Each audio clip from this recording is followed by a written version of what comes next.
क्षीर दही लहुणी घी एमाने गोटे कूलर जात हेले मध्य एमानकर स्वाद अलग कार्य अलग एवं मूल्य अलग श्रेष्ठता जन्मरू नुहे केवल आमर कर्म आमर कला एवं आम अंतर्निहित शक्तिर सदुपयोग द्वारा ही होता है।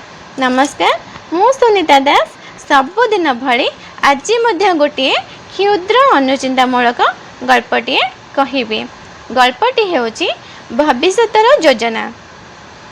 गोटे राज्य थिला, जो राज्य रे गोटे अद्भुत प्रकार नियम थिला। सेठागारे जो राजा हेउथिले से माने 5 वर्ष काल पई शासन करथिले। से 5 वर्ष शासन समाप्ति परे तांको ने कि गोटे घंच जंगल जोठरे कि विपद भरी रहितला से जंगल ने कि तांको छाड़ी दिया जाउतला। एई परी गोटे दिन गोटे राजांकर 5 वर्ष काल राज्य शासन समाप्त हैला।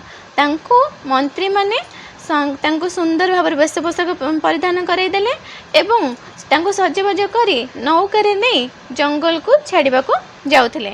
से नौकारे जाउथिबा समय रे राजा मंत्री मानू बहुत अनुरोध कले, बहुत कांदिले कि मते जंगल नहीं कि छाड़ ना, मु तुम मान गोड़ तले पड़ुची, तुम मैंने जंगल नहीं कि मते छाड़ ना। किंतु मंत्री माने तांको पाखे किसी उपाय ही नाला, कहीं ये राज्यर नियम थिला। से राजा को क्षमा मागिले, आम पाखे किसी भी उपाय ना, आमको आपण को छाड़ा को पड़ो। से कौन कले नहीं कि राजा को जंगल में छाड़ीदे। छाड़ीदेवा पर राजा से पहुँचा पर देखा पाइले घंच जंगल। से बहुत भयभीत हेले भयभीत है कौन है तो जीवाक पड़ो। से जंगल भितर को पलैले। मंत्री माने राजा को छाड़ा पर जिते राजप्रसाद को फेरिले भितर आलोचना कले एथर नुआ राजा किए हेब। नुआ राजा हेबापी कौन सी युवक बा कौन सी लोक राजी हेले नहीं। किंतु सेमान भीतर गोटे मंत्री कहले मु गोटे युवक को जानी जे कि बहुत कुशल एवं बहुत निर्भीक। से हेतु मंत्री माने से लोक पाखु गले युवक पाखु एवं जाइए राजा होगापी कहले।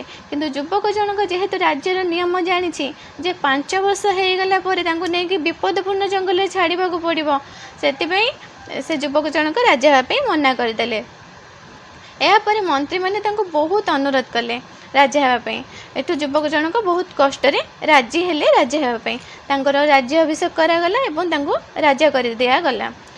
से युवक जनक राजा होगा पर गोटे दिन काल जमार क्या सहित कथा हेले नहीं, मौन व्रत पालन कले।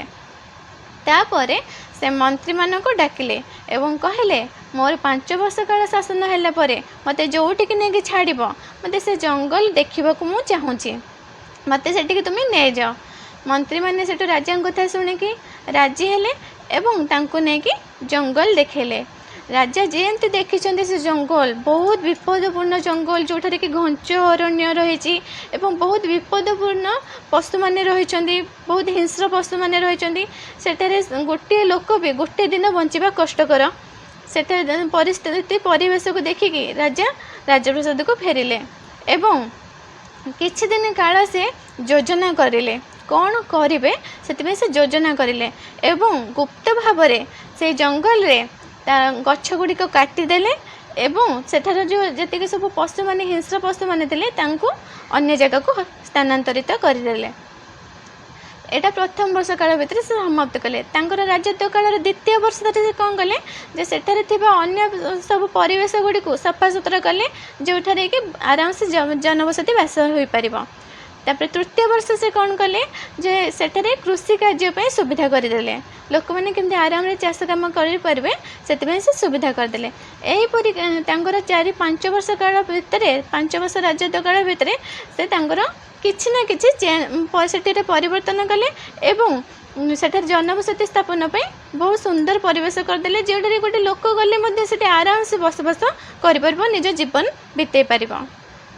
तांकर जो 5 वर्ष काल समाप्ति हो गला से दिन मंत्री माने तांको सुंदर भाव में वेश पोशाक करदेले, सजबाज करदेले एवं तांको छाड़ा को नेबा समय रे राजा को देखिकी सब मंत्री माने आश्चर्य हो गले।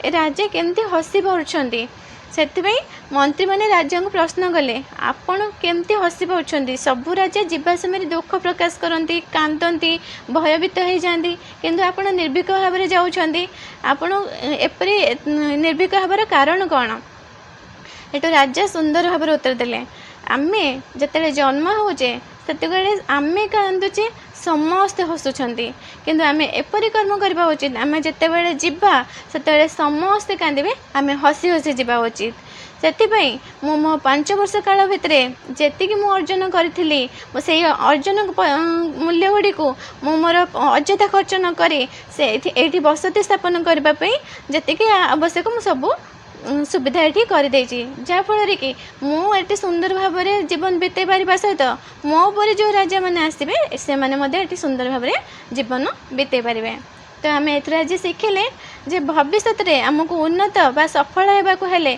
आमको भविष्य योजना करी आगू को बढ़ा तो छोट पिला माने जो माने वर्तमान विद्यालय अच्छ से माने आगो को भविष्य तुम बहुत उज्जवलमय हम जदि तुम भविष्य योजना एवं कर निज जीवन को निजर वर्तमान समय को अଯଥା खेली बुली सांगसाथी हो निजर जीवन अतिबाहित नक निजर भविष्य योजना कर आगो को बढ़ी चल पाठ पढ़ार मन ध्यान दे किपरि भाव आगो को अग्रगति कर निजे सब प्रयास कर चल एवं समस्ते आम जिते भी आगो को सफलता हो पार केवल आम भविष्य योजना द्वारा भविष्य योजना करी आम अभ्यास को परिवर्तन करी आम निश्चित भाव में आम भविष्य को भल भाव में सफल उपार्जित कर पारिबा। रहुछि नमस्कार समस्त भले रुहंतु सुस्थ रुहंतु।